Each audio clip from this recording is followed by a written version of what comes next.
Hello there. My name is Francesca, and you are listening to The Lazy Nook, where I'm going to be reading you relaxing bedtime stories to help you get a restful night's sleep.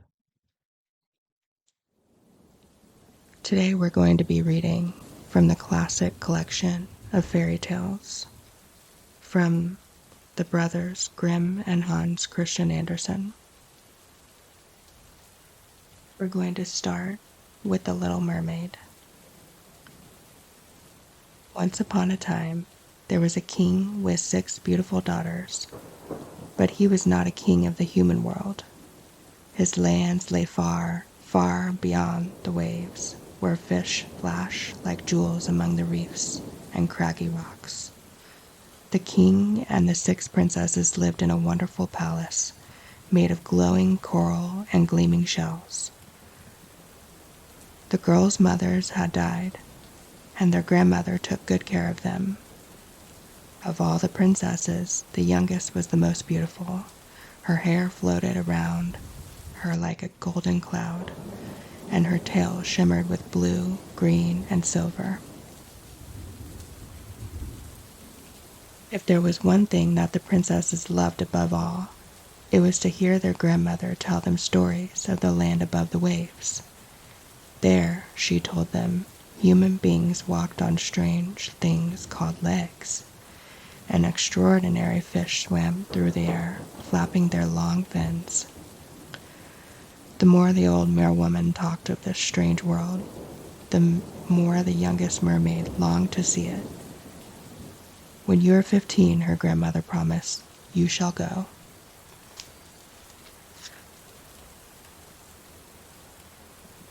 When the eldest princess was old enough, she swam to the surface, returning the next day to tell of the wonderful things she had seen. There are glittering cities, she said, with twinkling lights and the sound of humans laughing. And there are huge ships, as large as palaces, that sail across the sea in the sunshine. Year after year, one after another, the mermaid princesses grew old enough to swim up to the world of humans. Each one of them came back with stories of strange and beautiful sights. At last, the time came for the youngest mermaid to see the world she had longed to visit. As she rose to the surface for the first time, the sun was just setting, tinging the sky with pink and gold. Nearby, a fine ship was dripping gently, for there was little wind. As the little mermaid watched, a handsome prince came onto the deck and looked out across the sea. He did not know that he was being watched, or that the little mermaid could not take her eyes off his face. Darkness fell, and the ship began to toss as the wind rose. A dreadful storm rushed away the sails and the rigging, and huge waves crashed onto the deck, tearing apart the planks. As the ship sank, the little mermaid caught sight of the prince struggling in the water. Before long, the prince closed his eyes, too tired to stay afloat any longer, but the little mermaid held up his head and guided him gently to shore. When morning came, the wind dropped and the sun rose. The little mermaid stayed near the shore so that she could watch over the sleeping prince.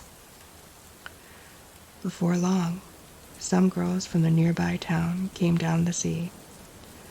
The prince awoke as they bent over him on the sand, smiling as they helped him away. Only the little mermaid felt sad. She feared that she would never see him again.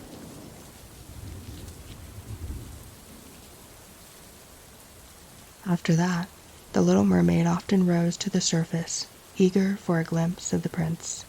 She watched his beautiful palace from the nearby sea and sometimes saw him walking among his courtiers. Yet she grew sadder and sadder until she could not bear it any more. She decided to go see the water witch. The water witch lived in a deep, dark part of the ocean where water snakes writhed in the cold water. When she saw the little mermaid, she laughed. "I know why you have come," she said. You want to go and live in the human world so that you can be near the prince. You want me to turn your mermaid's tail into human legs, ugly as they are. But do you know the price you will have to pay?" "No," whispered the princess, "but I will pay it gladly to be human. I shall need your voice, with which you sing so sweetly," said the witch. "Then I can turn you into a human girl as lovely as any that walks on earth. But remember, if the prince does not love you with all his heart and take you for his wife, you will turn into sea foam and be lost forever. You can never return to your home beneath the waves." "Hurry," said the mermaid. "I have already decided." So the water witch gave the little mermaid a potion to the drink. The princess rose to the surface and swam beneath the prince's palace. A terrible sadness overwhelmed her as she drank the potion, for she knew how much she was leaving behind.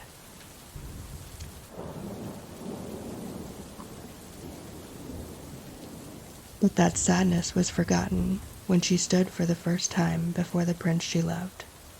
He at once wanted to meet the beautiful stranger, and although she could not speak to him, he soon found that he could not bear to be apart from her, but kept her always by his side. The little mermaid loved the young man more each day, but he never thought of marrying her. "You remind me of a girl who once saved me from drowning," he said. "She is the only one I could ever really love." The poor little mermaid could not tell him that he had already met her. Months passed, and the prince's mother and father urged him to find a bride. At last he agreed to meet a princess in a nearby country. Of course the little mermaid went with him on the royal ship, although she felt as her heart was breaking. When the prince stopped on shore and met the new princesses for the first time, he was so dazzled by her beauty that he believed he was meeting the girl he had saved him from the sea. "It is you," he cried.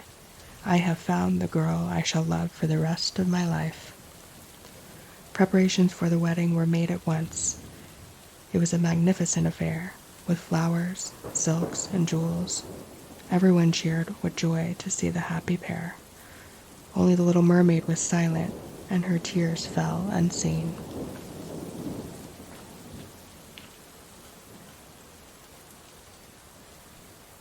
That night, as the prince and his bride were guided to their cabin on the royal ship, the little mermaid stood on the deck and gazed at the dark water. At dawn, she would be turned into foam, never to see or hear or love again. But as she stood there, the little mermaid's sister rose to the surface of the water. Their flowing hair was cut short. "We gave it to the water witch," they said, "in return for his knife. If you kill the prince tonight, you will be free for the spell and can return to live with us in your home under the sea." The little mermaid took the knife, but when she stood above the sleeping prince, she knew that she could never harm him. Weeping, she flung the knife away and plunged into the sea. But instead of turning into foam, the little mermaid found herself floating in the air, the ship sailing on far below. Around her were lovely creatures made of golden light. "We are the daughters of the air," they said. "By doing kind acts for others, we gain happiness ourselves. You belong with us, little mermaid, where you can be happy at last." As the little mermaid rose into the sunshine, she looked down at the prince and his bride standing on the deck of the ship, and for the first time in a long, long while, she smiled. Thumbelina. Sometimes wishes do come true. There was once a woman who longed above everything else to have a little girl of her own. She went to a wise old woman to ask for advice. "I want so much to have a little tiny girl to care for," she told the woman. "That is easy, my dear," said the old woman. "Take this barley seed and plant it in a pot. It is no ordinary seed, as you will see. So the woman went home and planted the seed. Almost at once, a green shoot appeared. It quickly grew into a strong plant with one large bud. When the bud opened, there was a beautiful red and yellow flower, a little like a tulip. The astonished woman bent and kissed the lovely petals, and at that very moment, the flower opened.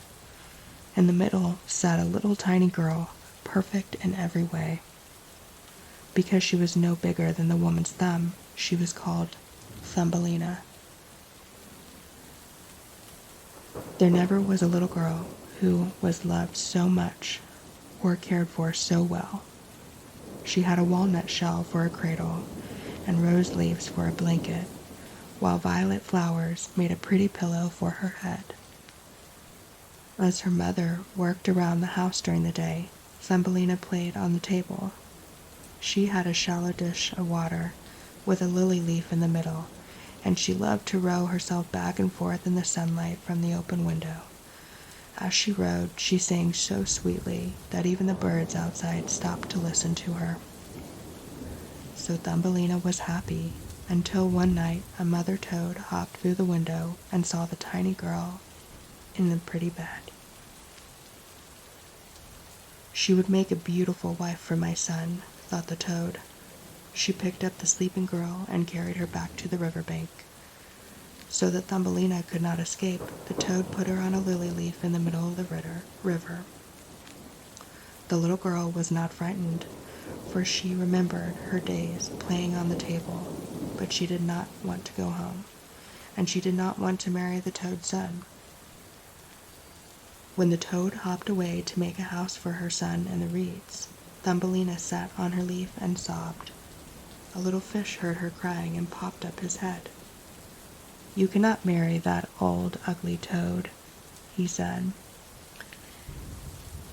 And he bit through the stem of the lily leaf so that it went floating down the river.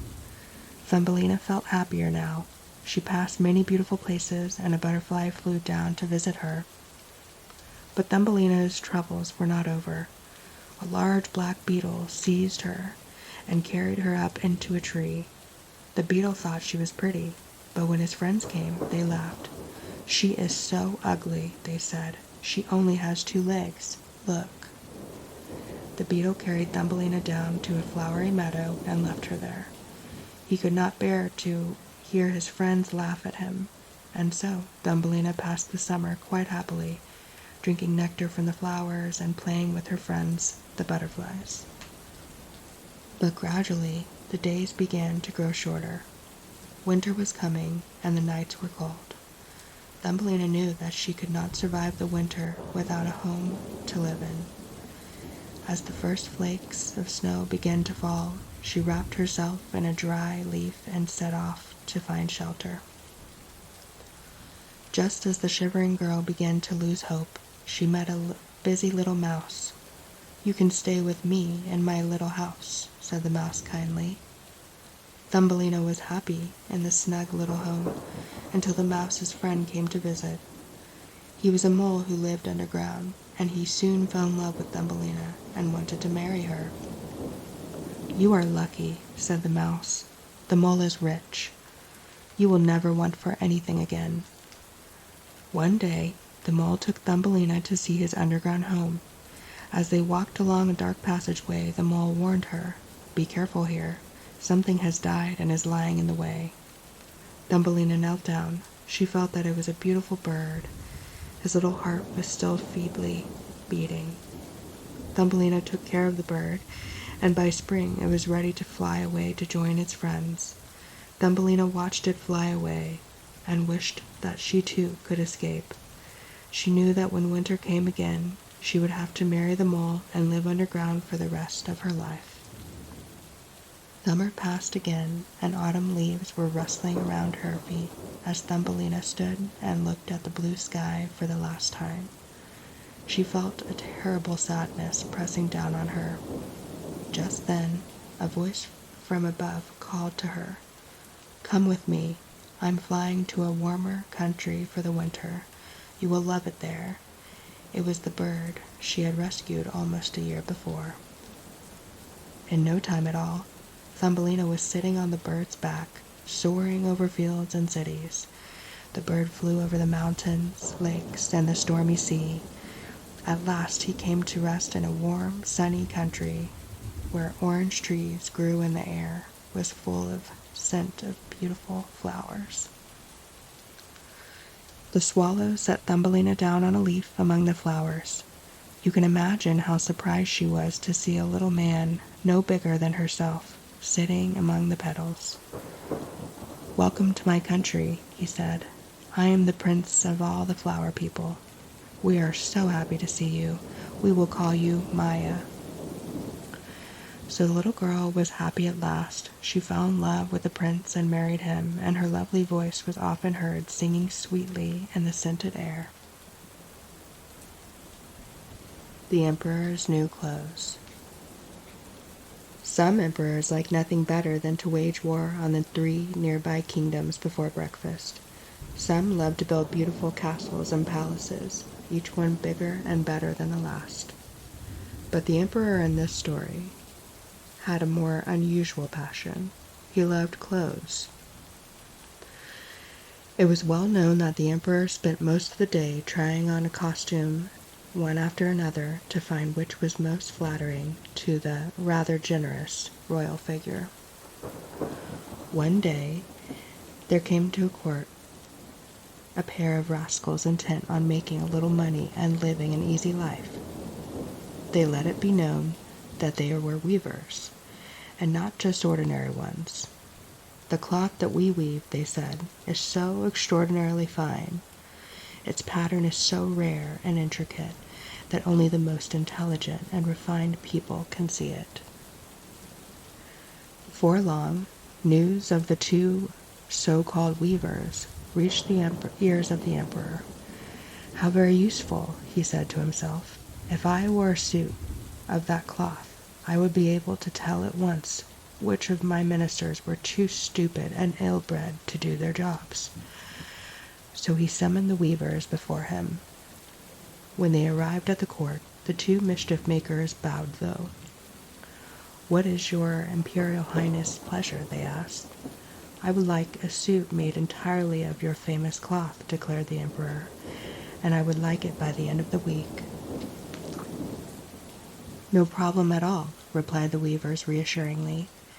"Now, if we could just take a few measurements.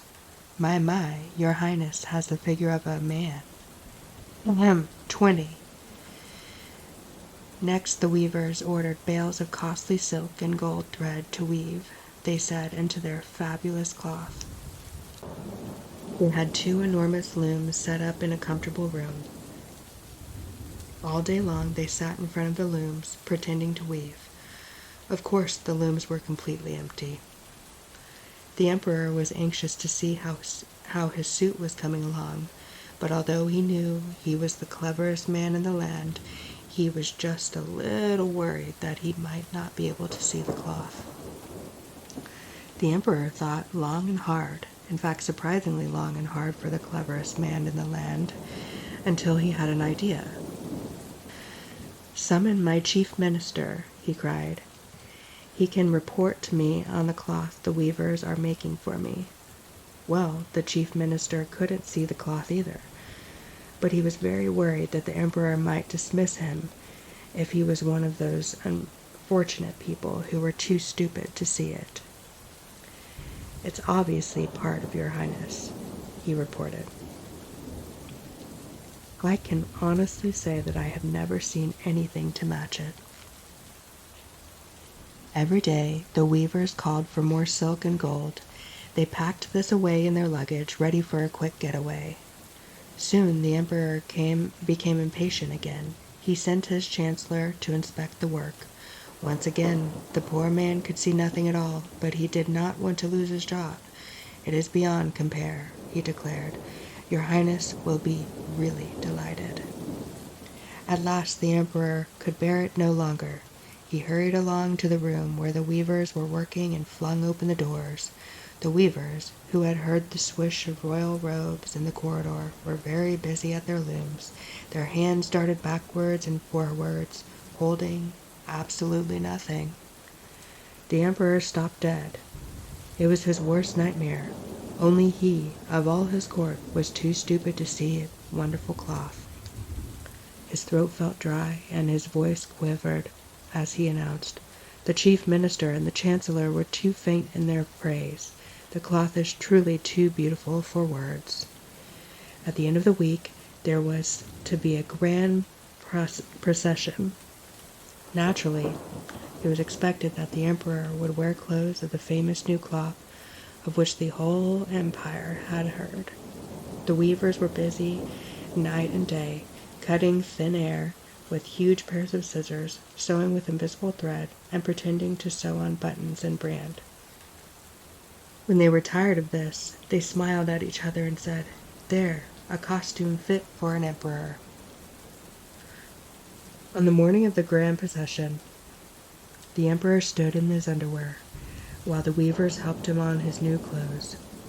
He agreed with everything that they had to say about the cut and the cloth. By the time he had walked up and down a few times, so that the weavers, as they said, could see how well the train draped, he had persuaded himself that he could almost see the costume, and that it was very fine indeed. So it was that the emperor walked proudly out at the head of his royal regiment, wearing only his second-best pair of royal underwear. At first there was a stunned silence from the crowd lining the streets, but everyone had heard that only clever people could see the clothes. So first one and then another spectator cried out, "Wonderful! Superb!" as the emperor passed. Before long, almost everyone was applauding and cheering. The emperor felt on top of the world. Now, it sometimes happens when everyone is making a lot of noise that there is suddenly a brief silence, and one of those silences happened just as the emperor reached the great square. In that moment of quiet, the voice of a little boy could be heard clearly all around the square. "But mother," he cried, "the emperor isn't wearing any clothes." In that dreadful moment, the whole crowd realized that it was true, and they had been as silly as the emperor. One by one, the people began to laugh. The emperor struggled to remain dignified for a second. Then, scooping his imaginary train over one arm, he ran in the most unroyal way back to the palace. It is said that the emperor never was quite so vain about clothes after that, and perhaps he had the wicked weavers to thank for it. But those two rascals had become as invisible as the emperor's famous costume and were never seen again. Princess and the Pea. Once upon a time, there was a prince who had very firm views about princesses.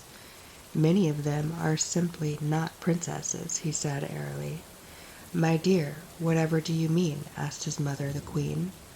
"Of course they are real princesses. What about that perfectly charming girl we met last week?" "She spoke unkindly to her maid," said the prince. "Yes, yes, my boy, but Princess Pearl from Argentia was sweetness itself, surely," urged the king. "She was silly," said the prince. "But Princess Petronella, so delightful, so accomplished, so refreshing," cried the king and queen together. "She was not a real princess at all," said the prince. "She talked all the time and never listened to a word anyone else said. Real princesses are, well, they seem, oh, I don't know. I do wish he could meet someone and settle down," sighed the king as the prince rushed from the room. "But how are we ever to be sure that a girl is a real princess? Nowadays, it's so difficult to be sure. I believe I married the last real princess myself." "My dear," said the queen with a smile, "if the right girl comes along, I know exactly how to make sure that she is what she seems. Just leave it to me." That year, the prince rode far and wide. He visited many countries and met many pretty princesses, but he found fault with every one of them. At last, as winter approached, he returned home more lonely than ever before. But one night, as the king and queen and the prince sat in front of a roaring fire, there came a deafening knocking at the door of the castle. "Some poor fellow is out in the storm," said the king. "We must let him in and warm himself." "But, my dear," his wife protested, "we don't know who it is." But the king was already striding towards the door. The wind blew so hard that he could hardly stand upright as they pulled it open. Outside in the courtyard stood a rain-drenched figure. The king had to peer closely to see that it was not a man at all, but a young girl shivering in a thin cloak. "My dear child," cried the king, "come in at once. Whatever can you be doing out and about at a night like this?"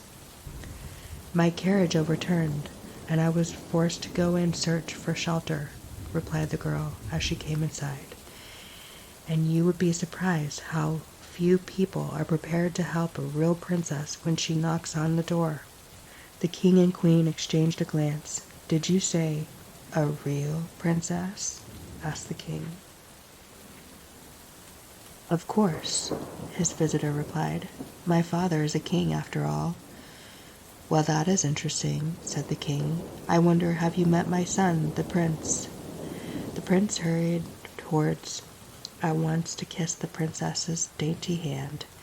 In fact, he had been unable to take his eyes off the visitor since she first began to drip onto the royal carpet.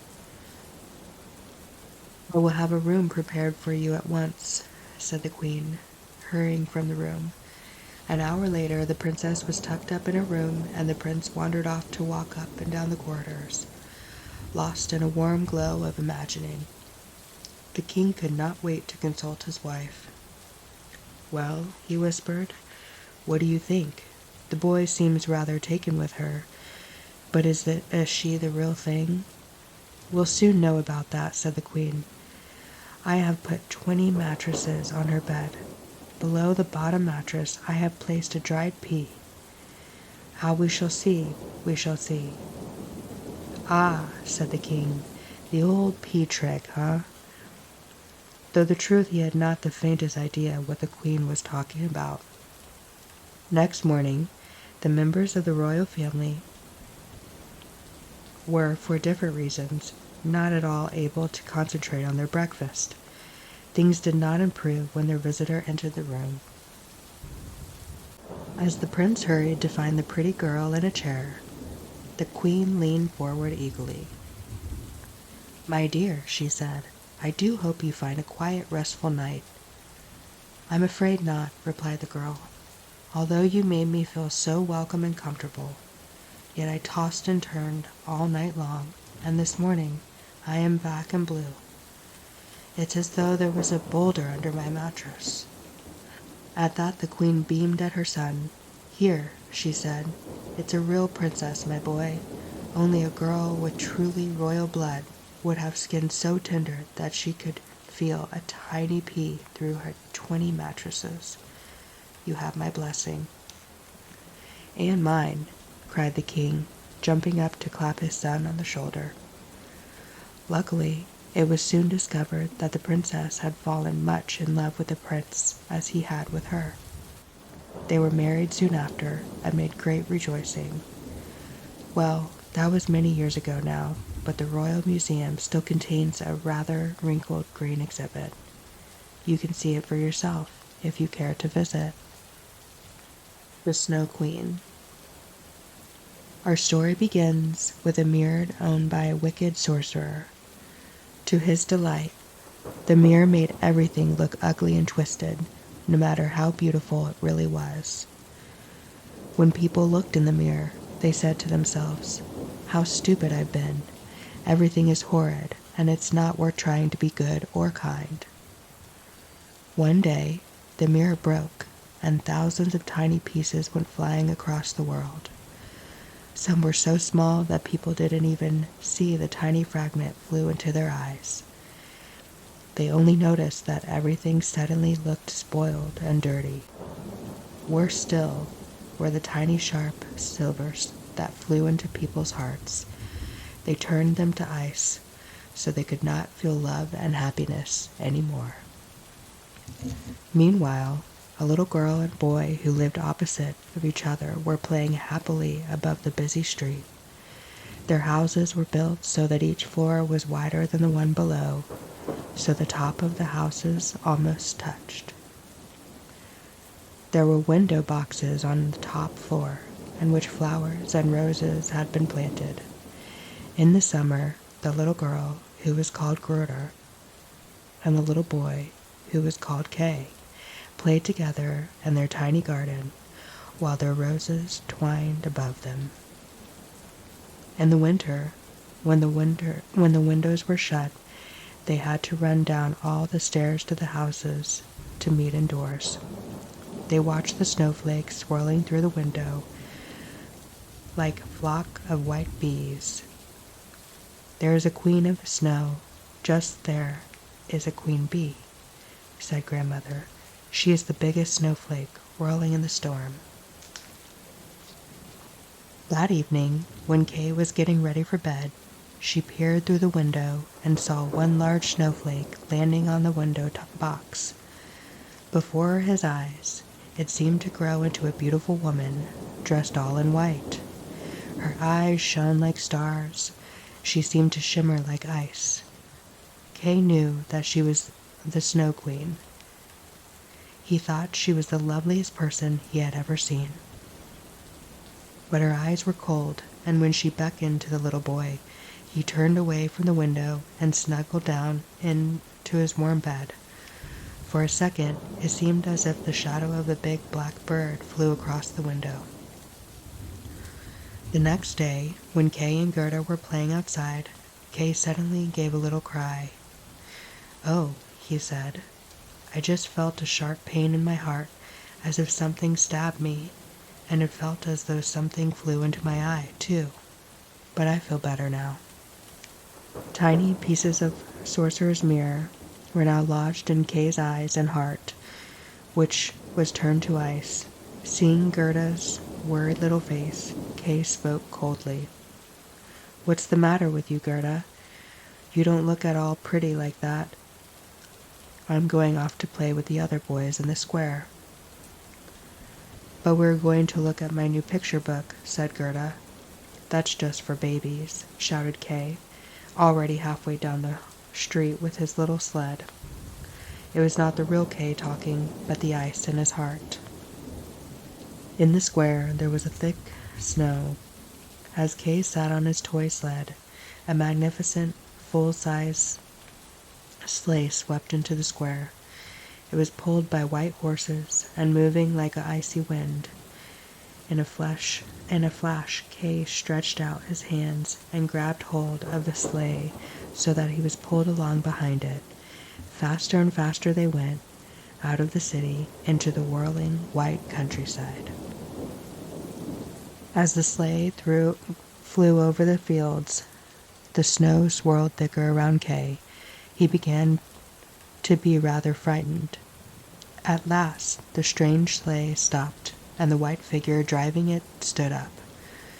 Kay could see that it was the Snow Queen, dressed in a cloak of white fur. "Are you cold, little Kay?" she asked. "Come here under my cloak." Kay looked up under the Snow Queen and thought she was more beautiful than ever.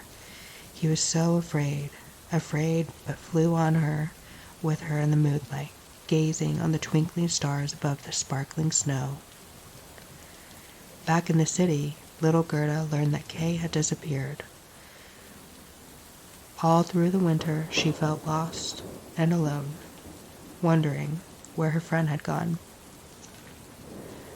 Everyone said that he must be dead, but Gerda could not believe that. As soon as spring arrived, she set off to find Kay in her new red shoes. Gerda soon reached the countryside. Before long, she saw a large orchard full of cherry trees. There was a little house there, too, with red and blue windows. Out of the house came an old woman. She wore a straw hat covered with beautiful flowers. Gerda was glad to see a friendly face. Soon she had told the old woman all about Kay. "I haven't seen him," said the old woman, "but he is sure to come along, sooner or later. You can stay here and wait."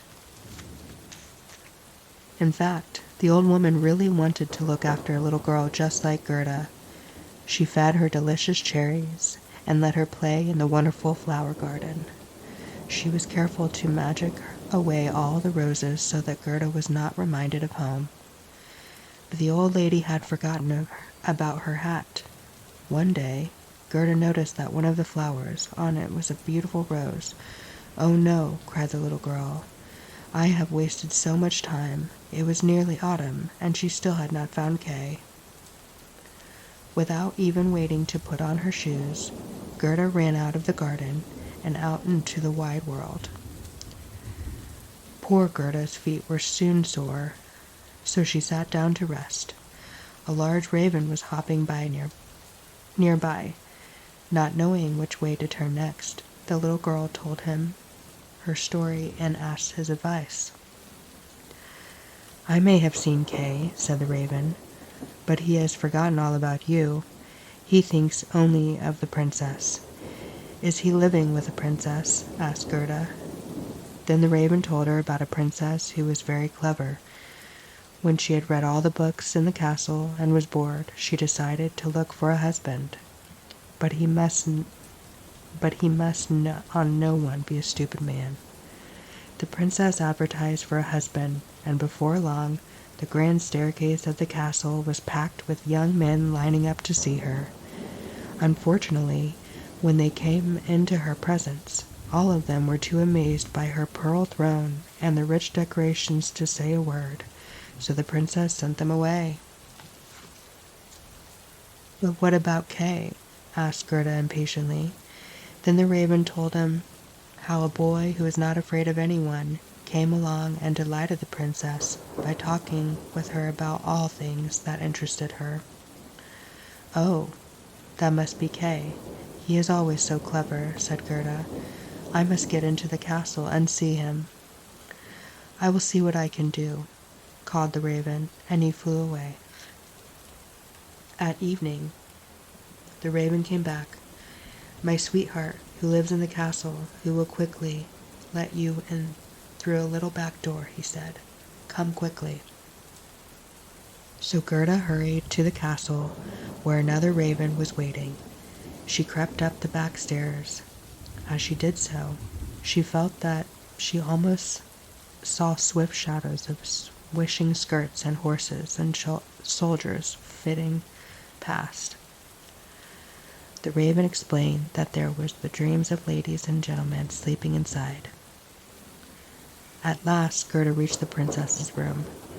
There, sleeping soundly, was a young man. The little girl crept closer and pulled away the cover. It wasn't Kay. Gerda was so disappointed that she burst into tears, waking the prince and princess. At first she thought they would be angry, but they felt so sorry for the little girl and did what they could to help her. They gave her some new boots and a golden carriage, with footmen to take her on her way. But Gerda's adventures were not over. As she passed in her carriage through a dark forest, some robbers jumped out and pulled her from her seat.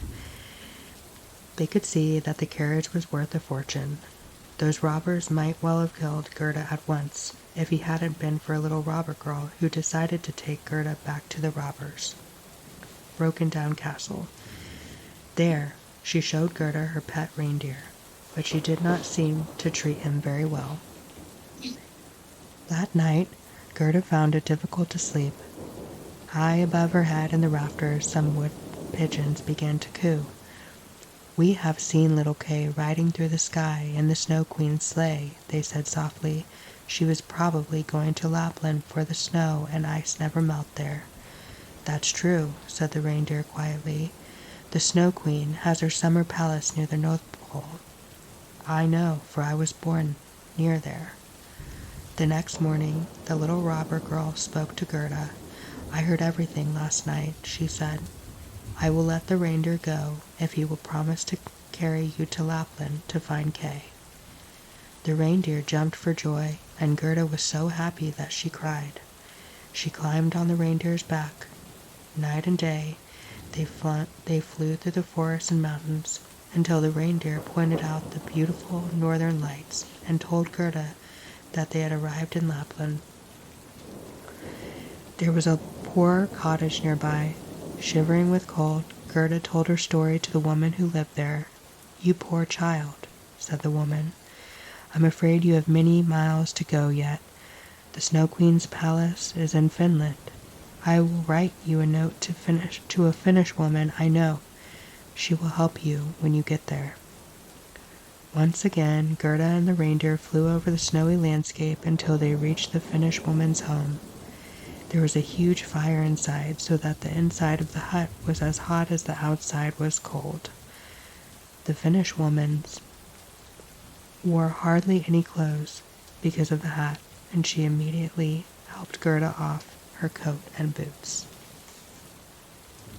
When she had read the note from her friend in Lapland, the Finnish woman looked at Gerda and the reindeer. "Can't you give Gerda some special magic so that she can defeat the Snow Queen?" asked the reindeer. "Gerda doesn't need any special magic," said the Finnish woman. "Her good heart is all the magic she needs. Kay is the Snow Queen. He is happy there because he has a heart of ice and a fragment of the sorcerer's mirror in his eye.